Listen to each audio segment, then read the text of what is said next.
Are there any more questions from the audience? Yeah, I have a question. Are we on candid camera? Excuse me? I mean, is this a joke? 300 million people in America, and this is our only hope? The people who want our vote? Okay, someone take his microphone. No, I'm gonna say this. Get off me. Someone needs to address the elephant in the room and the donkey. So excuse my definite lack of political correctness and etiquette, but there's a reason more people vote for the American Idol than the American president. Rest in peace, Robin Williams, you were right. You said, look at the word politics. Poly, a Latin word meaning many. Ticks meaning blood-sucking creatures. He was being facetious, but that is no falsehood. Why is it always the lesser of two evils, never the greater of two goods? For too long it has been normal for politicians to make empty promises and proclamations. Normal for them to dismiss the Constitution and Declaration. Normal for them to think more about the next election than the next generation. Well, it is 2020, by golly. Ain't it time for a new normal? The new normal. I'm tired of people like you criticizing us. Tell us about this new normal. Why don't you come up here and tell us how you would do it if you were the president? Me?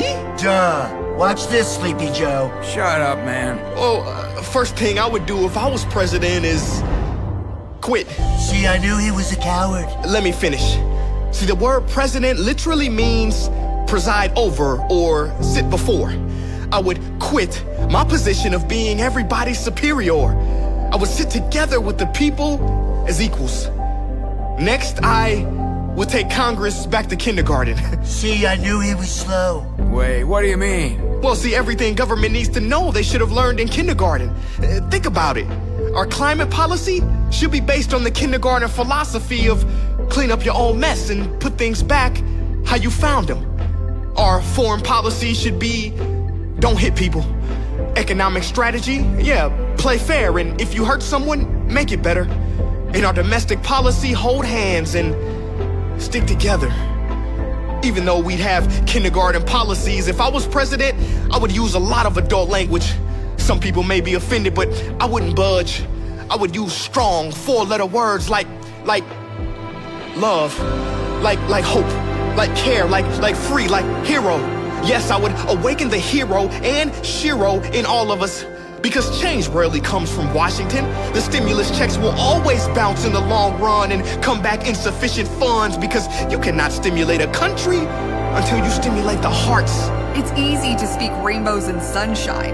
Where would you stand specifically on key issues? You know, I'm glad you brought that up. See, if I was president, my key issues wouldn't be getting rid of TikTok. My key issues would unlock the doors of freedom that have been blocked for so many. So we, as a country, would focus on eliminating child trafficking, the equality of all genders, the genocide of helpless animals. We must be defenders, because a nation's greatness is measured not by how it treats the wealthy, but how it treats its weakest members. So many rich folks in government is sad. See, they've been worried more about securing the bag than securing us from a crash. How dare you? Sir, don't get mad. Everyone should be able to prosper, not just the prosperous. So if I was president, I would get with the people and decide how our budgets should be spent in a way that's fair, transparent, and makes sense. Maybe instead of war, we'd help unemployed people struggling to pay rent. That would increase our nation's strength. If I was president and in the Oval Office, we would stop mopping up the floor and finally turn off the faucet. What do you mean? Well, instead of getting to the root causes, we keep trying to fix the symptoms. For instance, we spend billions on cures, but practically nothing on prevention. You guys talk about healthcare, but refuse to mention the broken food system. Dudes, listen, COVID wouldn't have killed so easily and with such frequency had we not had the pre-existing epidemic of obesity. What's the reasoning 21 ingredients are in this McDonald's fry? Don't you see our fast food has given us short lives? Guys, do you even care? Or maybe you're not aware that children born in the year 2000 will be the first generation with a shorter lifespan than their parents. We should be embarrassed. If I was president, Universal wellness will be at the top of our list. Doctors will be paid to keep you healthy, not just treat you when you're sick. And as far as mental health, we would work fast to pass a bill. Cause this next fact is sad but real. Did you know more soldiers die from suicide when they come home compared to those killed on the battlefield? It is so much we have to rebuild. As far as women go, they should be free to make their own choices for their own bodies. Men should never regulate it. Students would have the final say in exactly how they are educated. Basically, what I'm saying is, to solve problems, everyone's voice should be heard. There are so many folks with brilliant ideas that would finally get the attention they deserve. Because the strongest nation in the world will never be the US, will never be Russia or anywhere in Asia. The strongest nation is imagination.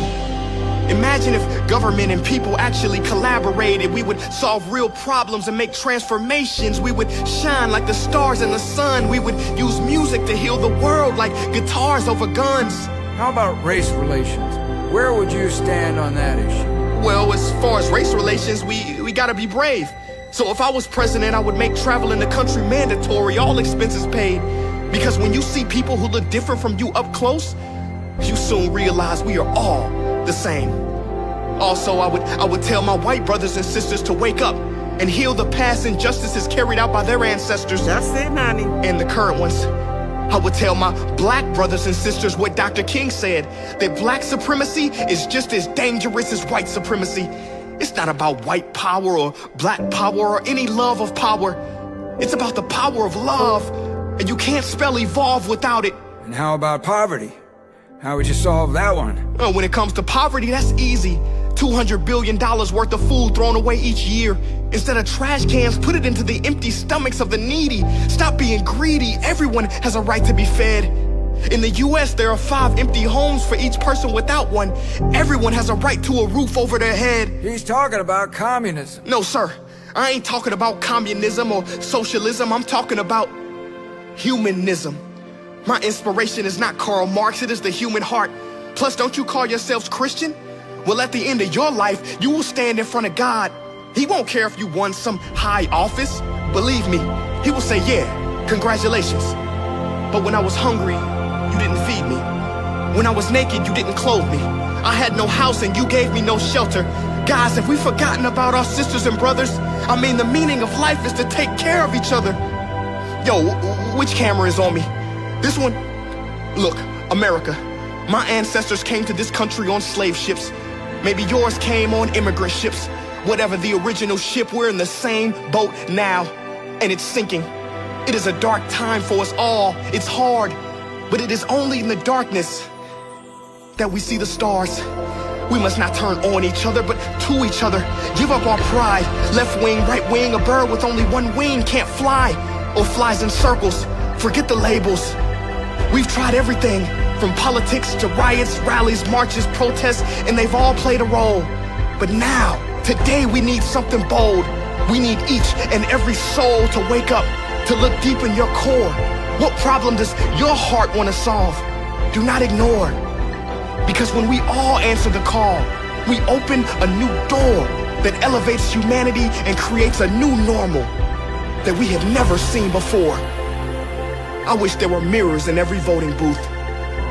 Because the truth is, we have always been and always will be the ones we are waiting for. Right there.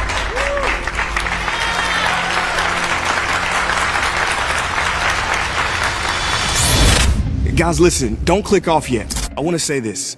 It's not about America. It's not about any country. Countries are artificial lines drawn on a man-made map.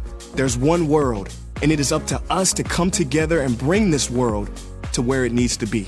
I know it can seem hopeless at times, but it isn't. Speak up, use your voice, vote. And despite what you may see on TV, there are people doing good.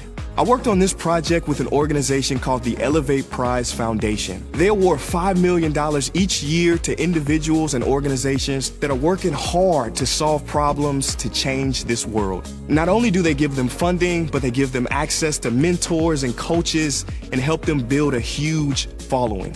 This year, they have selected 10 winners. They are amazing people, amazing heroes, and I want you to check them out. You can make a difference by supporting their work, following their journey, and sharing what they are doing in this world. The time is now to come together. The time is now to awaken the hero in all of us. I want you to go to elevateprize.org and learn more. Peace.